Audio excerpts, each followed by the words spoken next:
Please join me in welcoming Robert Mitchell.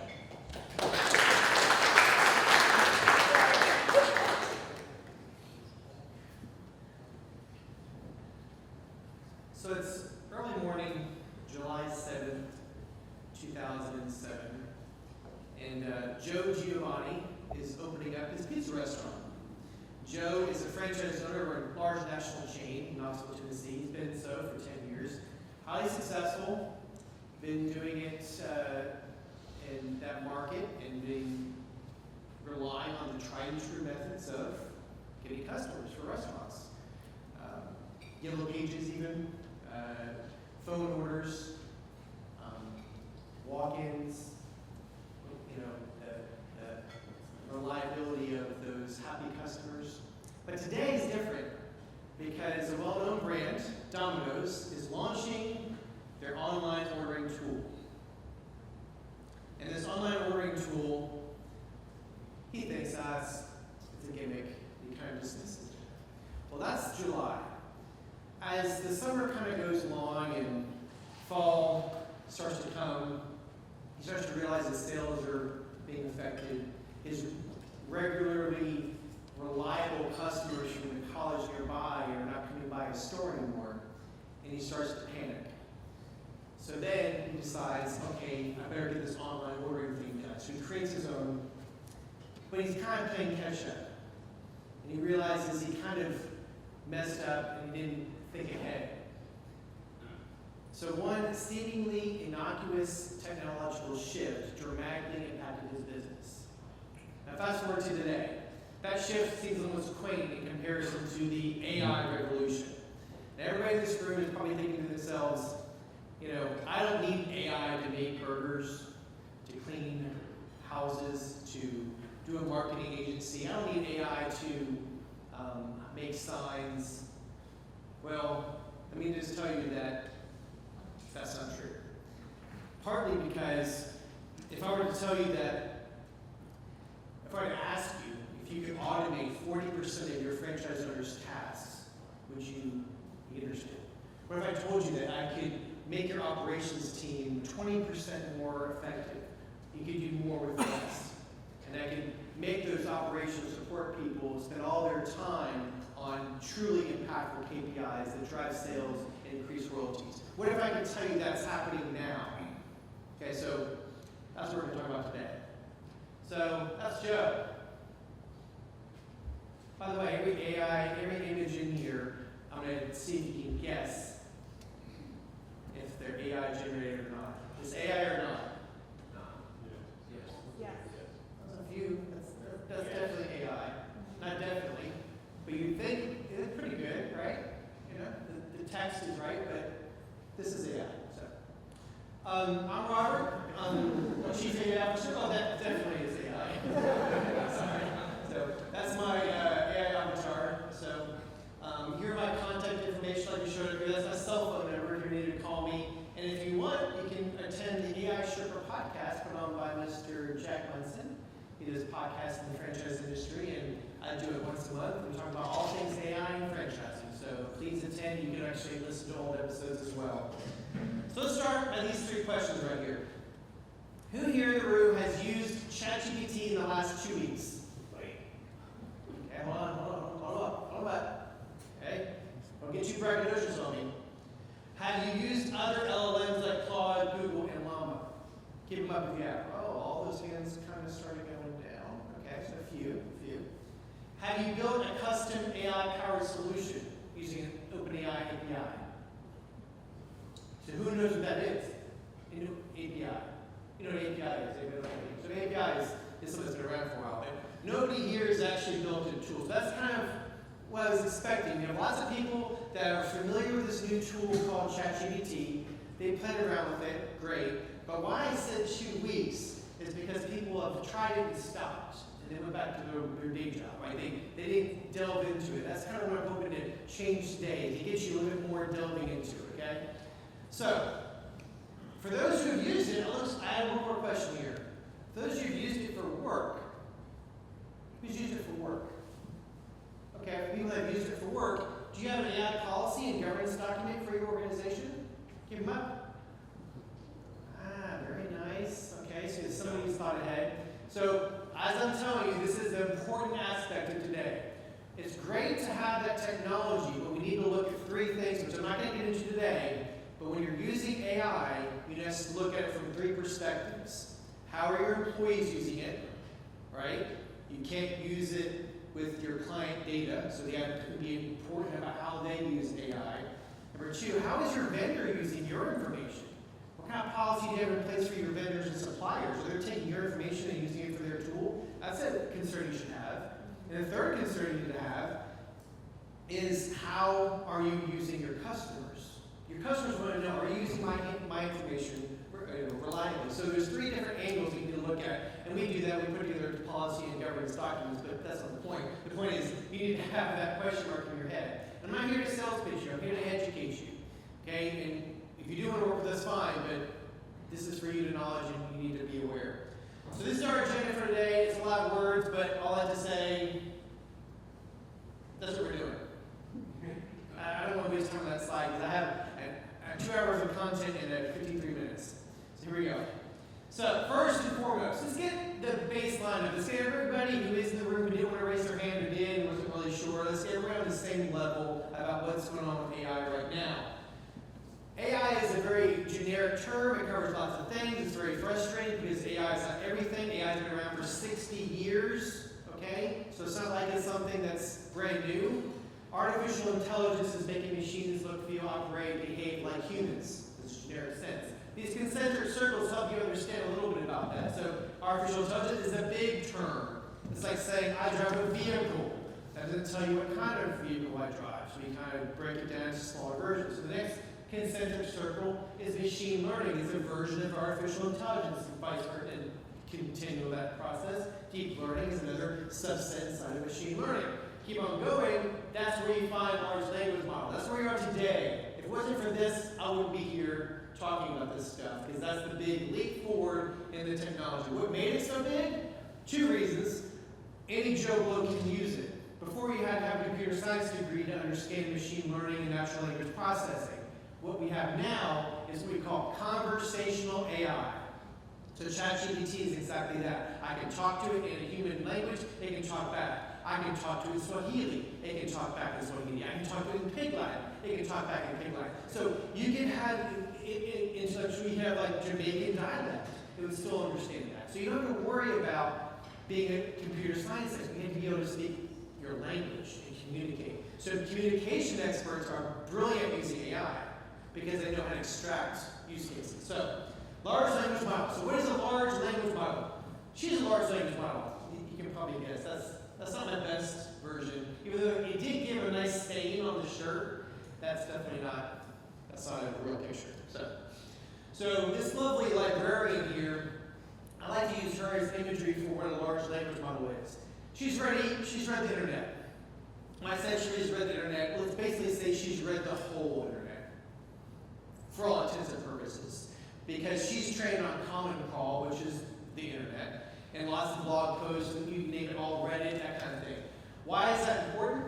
Because large language models are came about because of the Attention is All You Need paper back in 2017 by Google DeepMind.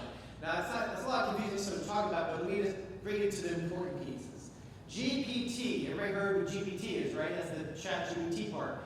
Generative Pre-trained Transformer, okay? It's best to look at the opposite way. So pre-trained is large corpus of data, Common Crawl internet, librarian, read the whole library, read every library in the world. Now she knows every book ever made. Now she doesn't memorize every book. This is a very important element that you need to understand in the room. What she learned is semantic associations. The quick brown fox jumps over the lazy. Now, if anybody knows anything about typing, that uses every letter in the English alphabet. That was trained to many people as kids, as well as typing class, but you knew dog was the next word. So does AI. And it knows it that if I say, I took a bite out of the bright green blank, it would probably say apple or kiwi. It would know that it A hamburger is not bright and green, right? So it knows the associations of words and what's the most likely next word in the sentence is another way of saying it. That's how language models operate. Everybody understand all that? Okay? So why I'm bringing this up is because it doesn't store War and Peace on its hard drive to access later. It stores the semantic associations of the characters of War and Peace and the different themes and plots and everything that's ever written about that book and every review ever made, so it can understand the connections of those words. Does that make sense? Yes, nodding? Okay. Yeah. So I give you this context so you know why this is so revolutionary. It's starting to understand the same way we do. That's how the human brain works. Language models are designed to fire off synapses just like the human brain, nodes. And that's why it's so revolutionary. Okay, so big, awesome, fun stuff. But I'm not going to get too much into technical. So there's lots of language models out there. Here are a few that you should be using. If you don't, then you should. Anthropic, one of my favorite. Claude 3.5, Opus, Sonnet, and Haiku. I don't use Haiku, it's the smaller one. But that's a great one for summarizing papers. You can upload a document and you can summarize everything. All of them can do that to most extent. I can compare it. I really like Anthropic, it's pretty good. Microsoft, you think, well, I've heard of them before. Well, they're a 50% owner of OpenAI, or 49% owner of OpenAI. And so they invested heavily, so they have a lot of the same technology, so their tools have the same type of language models. That's good. We're not going to get to that either. Gemini. Well, Google's trying their bestest. They're not really doing a great job, I'm sorry to say. Gemini is kind of hit or miss, not my favorite. You can use it, it is tied into apps, it is tied into search, it is tied into their Google platform, but I think the jury's still out on their capabilities right now because OpenAI is facing them look like a turd. They're doing great. So OpenAI, also known as ChatGPT, has the best model around right now. And recently they just upgraded to O1 Preview, which is the gold standard. It has a type of process called, just lost my brain. It has decision-making, thinking. So as you're asking a question, it doesn't just give you the answer, it thinks through the answer. Okay, chain of thought, that's the word we got. So it has chain of thought, which the other models don't have and hasn't had yet to this point. You'll see that later. So these other ones are other ones that come out. We're going to turn over Perplexity here in a bit. Anybody have X AI? Anybody use Twitter, X AI? Nobody in here uses X? That's interesting.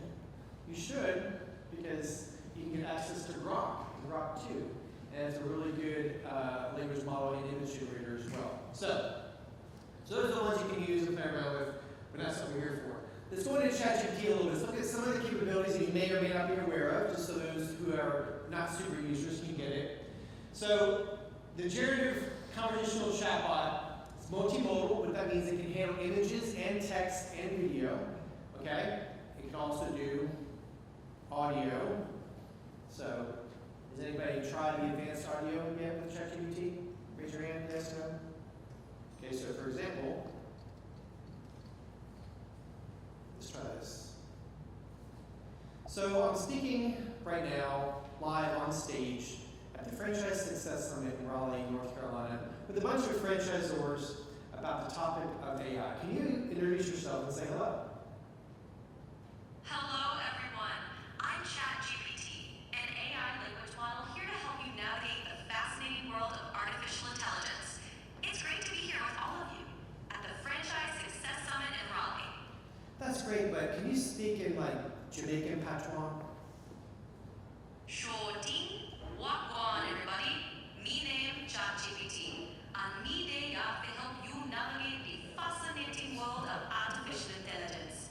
Bless up for the Franchise Success Summit in Raleigh. That's pretty cool, right?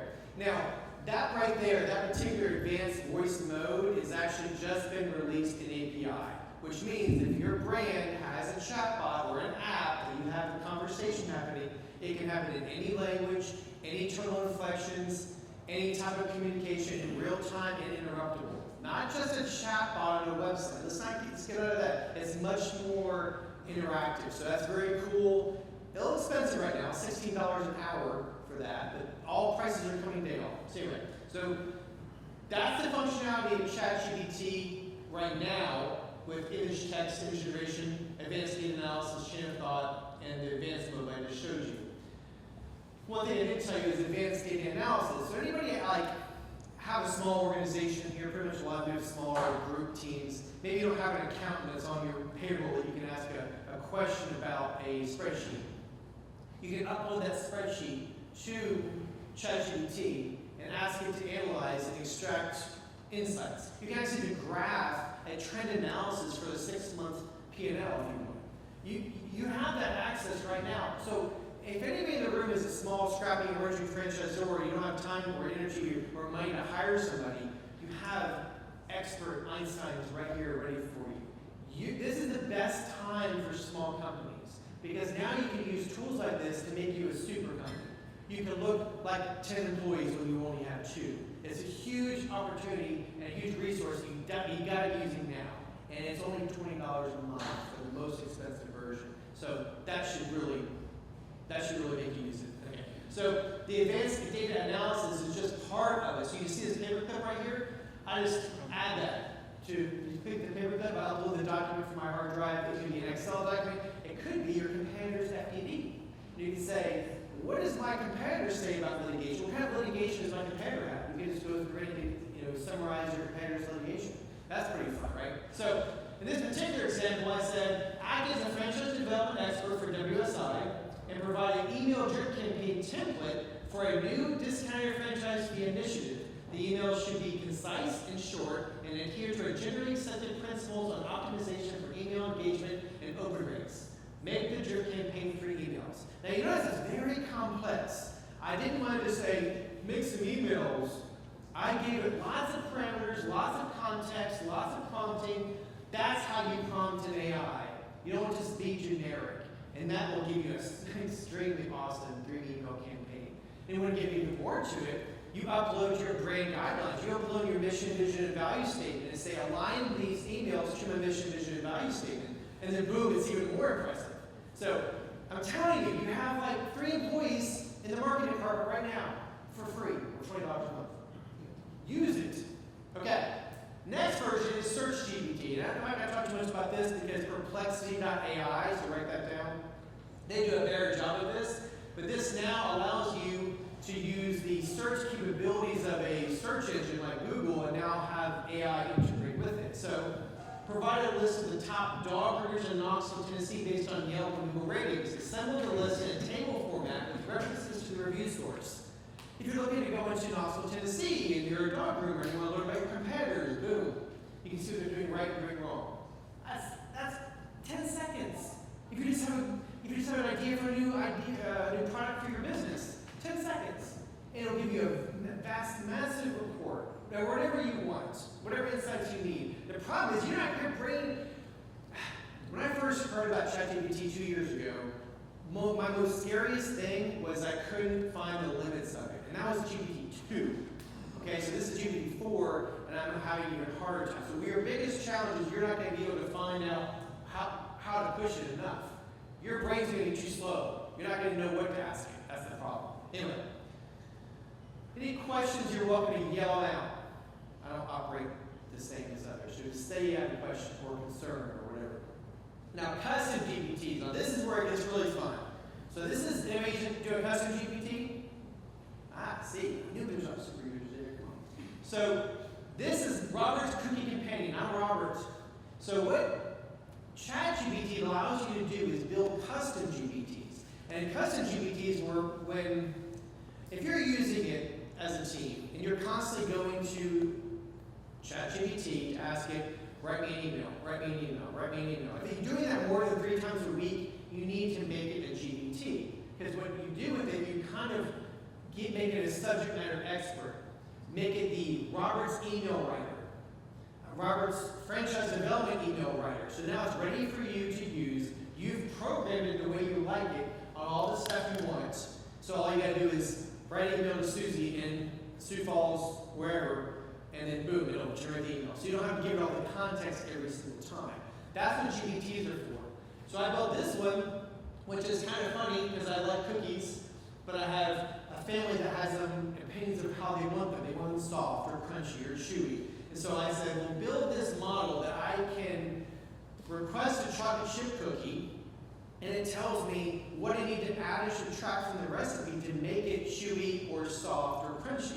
And so I know, we'll add more butter, more salt, or whatever. And so that, to me, was very effective. It was very cool. And you can build these, and then you can share them.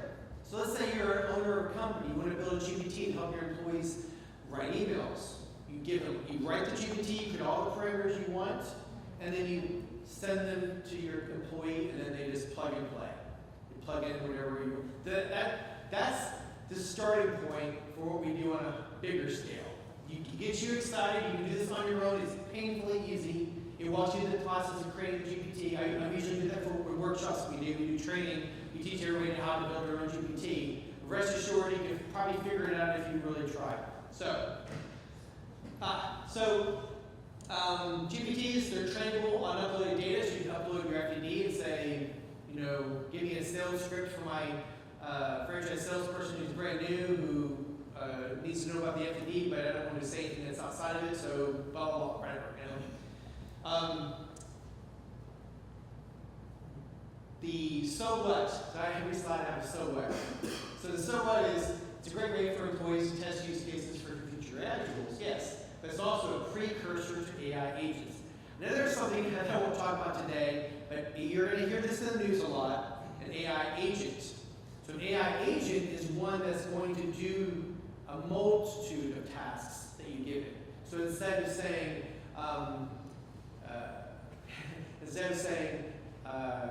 find me some fun things to do in Savannah, Georgia, you're going to say, plan a trip for my family of 4 to Savannah, Georgia.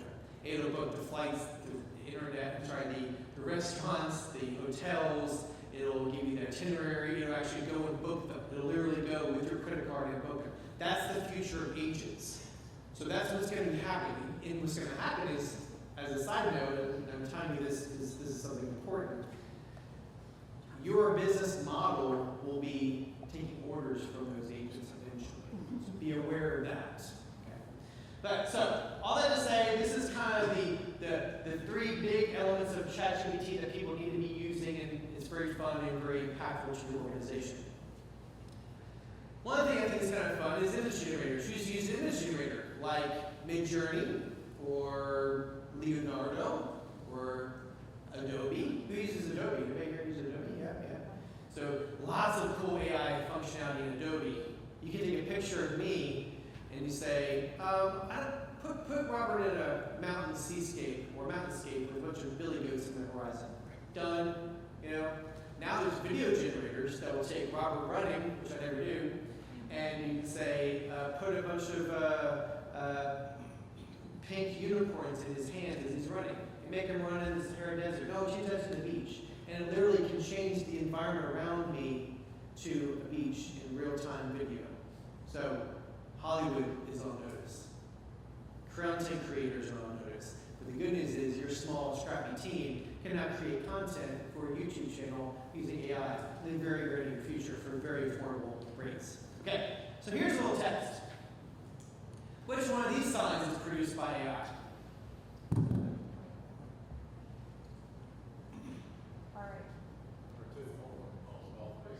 All of them, good answer. Now the thing is, it's kind of hard to tell, but they didn't quite spell success right, and it didn't quite get welcome right. The image generators have a hard time with text a lot of the time. But these are 3 of my favorite. Midjourney, Flux.1 on Grok, and then Ideogram. Ideogram is really good because of the text, right? But look at the people, It's pretty crazy. So I said, create an image of a convention event in Raleigh with an A-frame sign outside of welcoming attendees to the text. Pretty straightforward, pretty fun, right? Here's another one. Which one's AI? This is a little bit harder. Come on, man. Which one's AI? You said you can tell by looking at the eyes. I'm taking a look. I'm going to say on the right. He's AI? I think so. Left is definitely. Left is deaf. She's AI? Yeah. She's getting a soul. I think he's awesome. This is my favorite. He is AI. But man, look at that bokeh. For a guy, a photographer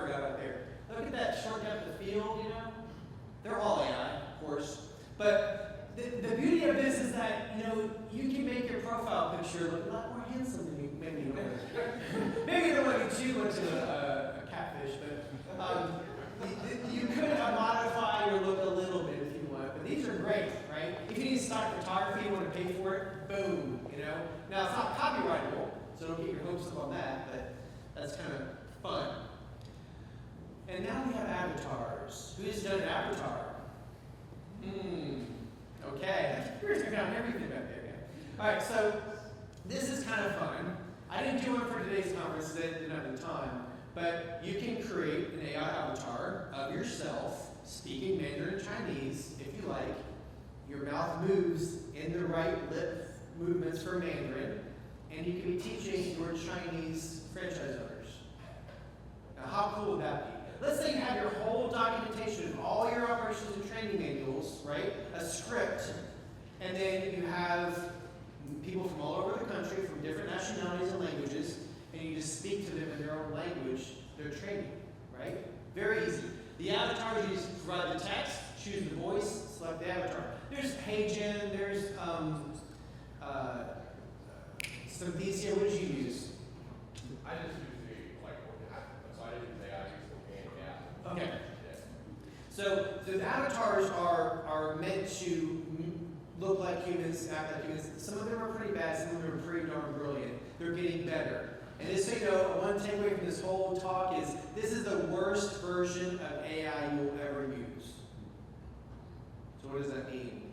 That's going to change tomorrow, right? So this is the worst you're going to use, and if this is blowing you away, just wait, right? So avatars are a great way for franchisors to duplicate their efforts and to do it in real time. So let's say you made a modification to your training.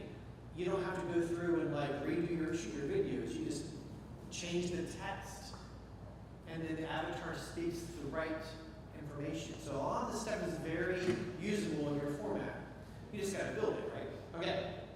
Now that we got through all the fun stuff, right? So those are fun, you know, AI and ChatGPT and illustrators and avatars and video. But now we got to figure out, how does this apply to my franchise? I got to make this scalable and usable. You know, if you're just on the computer doing a ChatGPT prompt, that's not going to scale. You can't do that in multiple instances. So let's talk about that. I'm going to give you a little bit of a high-level roadmap here, and then later in the presentation, I'm going to give you a more detailed roadmap of what you need, how you need to tackle implementing AI into your organization. Number one, you must create and commit to an AI strategy. Now, when I say you must, top of the food chain, the leadership, okay, owner. Why is it important to commit to an AI strategy? Because strategy is not just what we're going to do and how we're going to do it. It's the culture of the company. It's the willingness to use these tools and to help your employees get upskilled with these tools. So it's a whole strategy. You have to start with you, because it also includes money. You have to be able to be willing to spend the money and commit the resources necessary to build some of these things. Number two, to that same point, unlock the superpowers of your team. Upskilling, training, teaching them how to use them properly. That's crucial. 3, reimagine workflows. Looking through your tasks that make up a job, that make up a department, that make up a division. Those tasks are what are crucial that AI will attack. So everybody's heard the saying, AI is not coming for your job. It's what? You heard the saying? AI is not coming for your job. It's coming for... Maybe you haven't heard the saying. So AI is not coming for your job. It's coming for the tasks that make up your job. And so if we can give you, if you have 100 tasks that make up your job, your weekly, and you can get AI to do 40% of them, now you can do other things. Whereas 40% of somebody you don't have to hire. Okay? So reimagine workflows by injecting AI into that process. What I mean is taking 20 clicks of a mouse to make it 1 click of a mouse. That's relatively easy. Okay. And then we rinse and repeat. It's called the AI productivity flywheel. Rinse and repeat. Okay. Use cases. Okay. We're going to go through a few things that actually have worked, and some of our clients have actually done some of these things. Okay. I broke them into departments because every franchise has them. Friend dev, marketing, friend ops, and accounting. At least those 4, I hope. Right? So in this one, we have 3 different use cases. I'm going to talk about the lead call agent. The lead call agent was one we developed for a client, had been franchising for 25, 30 years, and they had lots of dead leads. Dead leads are ones that never move forward, their database, their name, contact information, everything else. But for whatever reason, it sizzled out. So he built a call agent, which was trained on the operations, procedures, and sales process, and everything else you can think of the franchisor, called 10,000 people. Took a couple hours, maybe. We got 6 leads for them. Now you think that's a lot of people to call and only get 6 leads. It only cost them $600. And we only actually touched 20% of them. So only 2,000 people actually answered the phone and got into the conversation. So there's 8,000 we never even got a hold of, left messages or whatever. But the AI agent was able to converse with that person, with them to believe it enough to say, yes, I'd like to have a call with so-and-so. And we booked calls and so on and so forth. So that agent was able to do what a team of FranDev callers couldn't have done. That should be well valuable for all of you. That should be awesome. So that's huge. And now, as a guy in FranDev, that really makes me smile. I'm like, good. Give me the hot leads. I don't want to call 10,000 people. Marketing. Now, unfortunately, there's so many use cases of marketing because marketing is one of the biggest users of AI. I just got back from MACON, the Marketing AI Convention.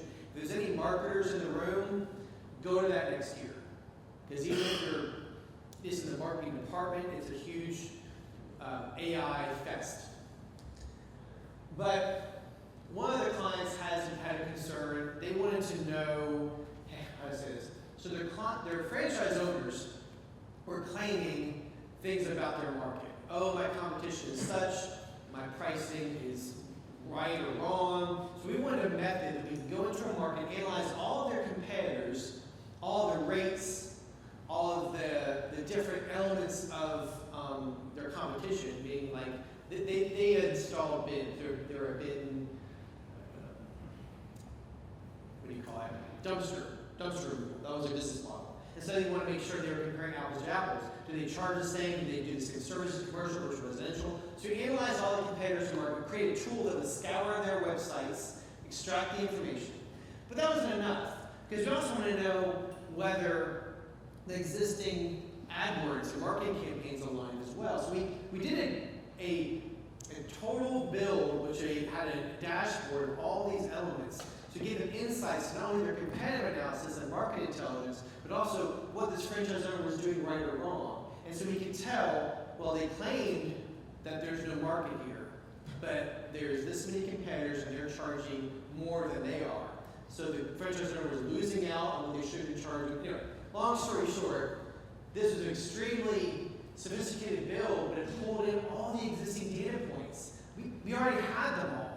So there's very little of this was AI. Most of it was automation, automating all of the data points. So great use case. As you can tell here, there's lots of content generation and brain voice alignment. So very big. Marketing is lots about content. For example, one of the ones I love is my buddy, he owns Casual Pint. Yes, 1 second. What's your franchise sentence? So he owns Casual Pint, which is a craft beer franchise. And what they do is they sell franchises of craft beer stores, right? And he wanted to do a job description for one of his beer tenders. But he wanted to make sure it was kind of aligned with their whole vibe, right? So he took his operations and we aligned the job description. He said, make a job description for this position that aligns with our mission, vision, and value statement, as opposed to looking for a beer tender to pour beer, right? So they changed the whole ethos. So if you have a cool brand and a cool kind of way you like to talk, you can use AI for that. Question? On the content generation, one of the things that as an emerging franchisor, we have to start creating a lot more sales and marketing materials for franchise sales, but I hate actual brochures, marketing materials, creating those. Usually we use Canva or something like that. It's, but it takes a lot of time. Are there any integrations with actually creating presentations? I knew at one time there was a Canva tie-in. It looks like remove that. Can you advise? Okay, so it depends on what you're wanting the AI to do. If you're wanting the AI to create that's going to be a different request, right? Because you want to create a brand identity. And so some of these image generators, the paid versions, mind you can give them a bunch of color palettes and a bunch of example images, and they will generate a whole list of everything they generate from that point using that initial seed, they call it, will make it look on brand. So there is a way to generate images, like I want somebody riding a bicycle, holding my whatever, my scarf that's the same color as our brand. Those kind of things, we can make that happen, right? Now the content you're talking about, are you mostly concerned about generating content in one go? Yeah, so if I said, I uploaded our brand guide and, I had all of the sales spiel and I said, create me a one-page overview on our company, right? Like, they would create even like a first draft of here's a one-pager. Yeah, piece of cake. And okay, so that's really easy to do. You can do that right now in GPT. It's really the content can be generated right away. Just upload the brand guidelines, say generate me a blog post or a LinkedIn profile, and it knows LinkedIn versus Facebook versus Instagram. It uses emojis and knows the audience, and you would give it context for that. If you wanted something that's a PR piece, you want something that's for one sheet to handle at a broker network. If you want to be at a networking event, you're at your chamber event, you want to do a flyer. It can do the content for all of them. So that's not hard. Where it gets a little bit difficult right now is the formatting.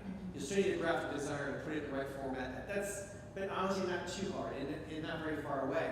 So I mentioned this because it happened freaking last week. Is this how fast AI works? Is ChatGPT came out with Canvas. And Canvas allows you to use Canvas to make me a blog post or a brochure. And what it does, if you're familiar with Anthropic, it opens up a window to the right and shows you exactly what it looks like. So I know I'm going fast for you, but rest assured, if you play around with it, start with the basic baby food stuff first. Generate the text, generate the content, and then we can do the images later, we can put it all together later. It's not going to take away everything right now. It'll take away 50% of what you had to hire a marketing person to do for you. That's good. I had something else I was going to say and I forgot it. To answer your question. Yes, thank you. Oh, what was I going to say? Oh, yeah. So who's here is familiar with Zapier? Okay, good. Make.com? Okay. Stop using Zapier. Start using Make.com. Make.com. Now, why, for your purposes specifically, is you can create an automation. It's so easy to use. There are these little bubbles. You say, whenever an email comes into my Gmail that has this particular type of thing, trigger this automation. Go to ChatGPT and ask for a summary and then develop a Word document and put it in my Google Word or Google Docs. You can create automation. Automation looks like a huge tree of different connections, of different apps. It's so much more visually easy. It's for the non-tech person, for the most part. You don't have to know how to do all these things. It's so visually easy to use. But for somebody who's got multiple uses like she just did, I want the brand guidelines to start here and then generate this, this, and this. That will be an easy way to develop a tree. Sorry to segue there, guys. Okay? Hope you're following me still. FranOps. I'm going to pause here. As easy as this is going to be the next slide. And accounting. So we just got hired recently. We do this full-blown engagement, and we give all these suggestions on tools we think we should build. And the client comes back and says, I want to build these. So, okay, we're going to build these for you. And the one that they came back with, ironically, was the accounting department. And the particular client was, they got money coming in from ACH, they got money coming from a hand check, they got money coming in from Bill.com, and the accounting team was 4 people deep, just managing those, and then connecting them to their legacy software product, which is a pain in the ass, okay? So what they wanted is want all of it to be unified, and we're going to do that for them. That one's, fairly easy. So that's accounting's use case. All right. Easy as this. But How do you protect the confidential information? I mean, that's the crown jewels, if you will, of the company. So his question was, how do you protect the confidential information of the clients who are paying money into it? Well, the same way they would, because they get these ACH notifications from an email that they get from the bank that says these ACH came in last night. So all we're doing is taking that information and organizing it and uploading it to Bill.com through an API. So that's not requiring us to go out to ChatGPT. So there is no data privacy issues with ChatGPT. They're beholden to the same fiduciary responsibilities they had as a client. So that's the same. They're bound by those same rules. Okay, easy as this. Who's starting? Nobody? Okay, they're a franchise or specific tool. Okay. Now, many in this room might not be big enough. Who's here has got 30 locations or more? Okay, 50 more? Okay. So you guys would be ready right away. Some of these, he's working with one of my friend, I told you about, he's got 19 locations. He's working with them. The way this works, this basically takes all of your stuff, wherever it is. If you have it on Google, if you have it on Facebook, if you have it on SharePoint, WordPress, emails, YouTube, it scours all of your operational content, all of your support content, and it allows it to be accessible any ways you currently work with your franchise owners. So if your franchise owner reaches out to you via SharePoint, with Slack, or through a Teams or WhatsApp, then there's going to be a place in that app they can say, where's the latest document about the burger special we have for this quarter? Or how do I get directions to the corporate convention this year? What's the cost of it? Any question that your operations team is constantly fielding and wasting their time, this app allows it to all be in one place. The best part about it is it's $50 a month per location. So that's pretty darn cheap if you're thinking about hiring somebody for 50, 60 grand as a front office person. Brilliant tool. Extremely affordable. There is no build cost. They don't cost you to build it. They'll even do a sandbox for you to try it out for a month to see if it works, and put a little of your data in and let you play with it. The best part about it, it's got a back-end ticketing system. So as a franchise owner is talking with his bot about all these things it has, it shows up with a ticket, and then Bob can jump in and say, oh, I think this is the answer. And then when Bob does that, the AI remembers the answer. So the next person that asks the same question, it doesn't have to, Bob doesn't jump in. So it has a ticketing system that follows all these questions, and then your training team knows what is the most important questions being asked. That's another great value. So, huge fan of this tool. I don't make any money off of it. I just know the guy who developed it, based in Toronto. So, highly recommend looking at that. Okay, so now we're going to go into franchise owner, like the business model. So this should be more important to you. Now, the bigger you get, the more important this will, you'll understand this. But as you are building your franchise kind of legacy and hopefully having hundreds and hundreds of units eventually, you'll want the four walls of that business model to be the most efficient, most profitable way possible. And the best way to do so is to use AI to make it more efficient. That's where you can duplicate those efforts, right? Meaning, if you make your location 10% more profitable and you have 1,000 locations, your royalties just absolutely went through the roof. So AI allows for that by doing something as simple as what we did for one of our clients, which is payroll management. So one of our clients, part of the process is that we interview some franchise owners and find out what their pain points are. Not just the corporate office pain points, but also the down level. So he was spending, I think 4 hours every 2 weeks doing payroll, because he had to take data from several different ways. The reason why I'm going to explain the payroll. So they charge by the hour, but they actually give them bonuses if they don't look at the camera, right? If they don't look at their phone while they're driving the truck, if they make their deliveries in a certain period of time, those kind of things. All these different variables, and they get $1, $1, $1, so they can make a lot more money if they're more efficient or safety, right? Well, we created a tool that did that in a click of a button. So no more payroll analysis, accumulating of all the tools. We have it all in place, and now he can spend his time doing something else. Somebody else can do the math. 4 hours every month at 60 grand salary. You do the math, how much we save them. So that's what we do, by the way. We're developing tools. We present to the client. We say, this is what it costs to build, and this is what it costs how much you're going to save, doesn't make sense. If it's flipped, then it's 100% worth doing. Okay. Customer service is another one that came out where they were getting lots of reviews and they needed to answer these reviews. So we created a tool that would draft a response with negative and positive reviews for Google or Yelp or wherever, and put it in their inbox, and all they got to do is say submit.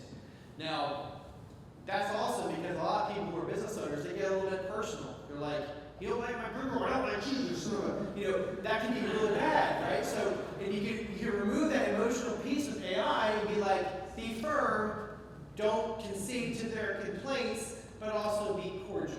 Like you can say all that in the prompt and be like, yeah, you're welcome. Thank you. Can have another. So that's the beauty of reputation management, is that it's done very kind of the best way possible. Okay? And the beauty, I keep on saying this, you have Einsteins in your back pocket. So when you're prompting this, you don't prompt, hey, generate a response to this negative review. You say, you are the master at reputation management. Act as the Harvard professor who teaches on reputation management and give me a response. That's how you prompt it. You don't say you're a 5th grader and you're wanting to do a paper about reputation management. Then it'll give you a nice different response. So you prompt it and it'll access that connection to that expert. So, okay. The challenges of AI adoption. And this is why I hope this is going to resonate with you, everybody here. There's 2 big challenges, and we call it the top-down, bottom-up approach. So, I mentioned early on that top-down is important. You have to have strategy, vision, culture, and money from the top down. That's why when we work with people, if the leadership is not on board, then we just excuse ourselves, because they have to be the ones that are part of this. But equally so, the bottom-up has to happen. Now, bottom-up doesn't mean that negatively, like you're lesser people, but you're the soldiers in the trenches. You're the ones that are doing the work and working with the tools. I mean, arguably, most CEOs have no idea how to do a task of their company. They just don't understand it, right? So the beauty of the bottom-up adoption is that they know the true pain points. They know where the bottlenecks are. They know where the software doesn't work. They know where they're having trouble. And that's where we come in and fix those problems. So we have to assess the attitude of those team members and develop those workflow insights. You have to go both ways. Does that make sense? Hopefully it does. Okay, ready for the roadmap? Yes, we are. All right. So earlier I gave you the 4 different quadrants. This is that expanded. Okay. So we start with policies and governments. I know Rich, you love that, right? We got to protect you, make the lawyers happy. But it's important because before we start showing all the employees how to do stuff, we understand your organization. Not you. Anybody you go with, anybody you talk to about integrating AI in your company should do this. And this is not just us, this is kind of a common framework, just so you know. But the first thing you have to do is make sure you have those protections in place, okay? And then you start training your employees. Now this is not going to be a one-time training, it's going to be a one-time, rinse and repeat, a few months later, upskill some more, because you want to ignite their intuition. We say it again, we want you to ignite their AI intuition. Because those ideas of how to make your business better are going to come from those people in the trenches. The heck is not going to come from you, as much as you might think you were going to be one of them. Those people who you would get them excited, get them using the tools, and be like, well, I can use it for my job right here. I can make my job. And they're going to think they're cheating you. Yeah, it's like, hey, could you write a report on this, that, and the other? Like, sure, boss. I'm like, ChatGPT, write a report on this. And like, you're going to be so happy, and they're going to be so like, yeah, I did it. Yeah, that's fine, because now they spent less time developing it, and now you can ask them for another task. So the point is, those employees, you upskill them, you give them the freedom, where to how to operate, and start letting them loose. And then you upskill them again a few minutes later with a new tool and kind of raising the bar. We actually give awards when we do engagements. We go, who's the employee that has the best idea? We have these roundtables we do with the clients, so it's really fun. Then this sort of process mapping comes in. So they come to us and say, I'm in the franchise development department. I'm just wondering, is there a way I can integrate some of this stuff and help with this? I have a really hard time over here. And that's where process mapping comes in. We walk me through your tasks, and we help them find out where that can be, AI can help. And then we select the tools to maximum ROI. Like I told you before, the cost-benefit analysis. It has to make sense financially, otherwise it's not going to work. Then we deploy those solutions, integrate them into the organization, and train the employees how to use them. This is not a SaaS product, mind you. You lump on an organization, say everybody use it. They're like having to kind of figure out ways to change their workflows. It's like a sliver here and a sliver here. You know, accounting has this need, and then franchise ops has this need. You kind of provide solutions that fix those little problems. Not this big SaaS product. Be clear on that. Everybody knows that, right? Okay. And then flywheel. You've read that before. Rinse and repeat. Who here is familiar with Eli Goldrath and the Theory of Constraints? Anybody? Any MBAs in here? Okay. So Eli Goldrath wrote this book called The Theory of Constraints. It's pretty simple. Basically, when you fix a bottleneck in an organization and it nice flows through there, another bottleneck happens over here. It's basic. It's efficiency, lean, manufacturing kind of stuff. But that's what you're going to find in AI. You're going to find that, I fixed it here and it's so much faster, but holy crap, now it's slow over here. And so that's what you got to fix. And then, so it's, you're constantly improving and changing, but that's why it's a productivity flywheel. You go back over here, and the employees are not going to do the new problem. And we fix it and do it again. And it's great. And now you're competing with McDonald's or whatever. You're more efficient and faster and better at your job because you're more nimble. Okay, those big enterprise franchisors, it's like turning a cruise ship. It's very slow. You're a tugboat. You can spin it. Okay? That's an example of one of our productivity calculators. I'm not going to go into it, but that's what we do. Kind of, whatever. All right.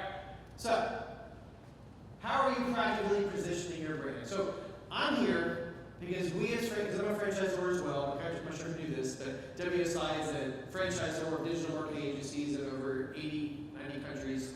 We have several hundred locations. Been in business for 30 years. So we sell franchises of digital marketing agencies. That's what we do. That's not what I do. I help our existing owners integrate AI into their business and make them more efficient. And then they do consulting to small businesses. That's one other thing. But I'm here because franchisors, we have the unbelievable opportunity to get ahead of this, right? So I'll say this right here. AI can transform your business, but also can prevent your potential demise. Let's be clear. Some of you are in an industry that AI is coming for. Be wary of that and pivot. One of our sister brands, we're part of CSG Group, so we have several other franchise brands. One of them is Tutor Doctor. Tutor Doctor. Yes, AI can do that, you know. So we're pivoting. We're creating solutions that AI can allow the franchise owners to have an AI-powered assistant with those tutors. So be wary of how this can impact your end product you offer and sell. And just like online ordering changed the game several years ago, AI is here. Now let's tell you this. The big question is, will you be the one leading the change, or will you be the one caught behind the eight ball? Make the decision now. I'm Robert Mitchell with WSI.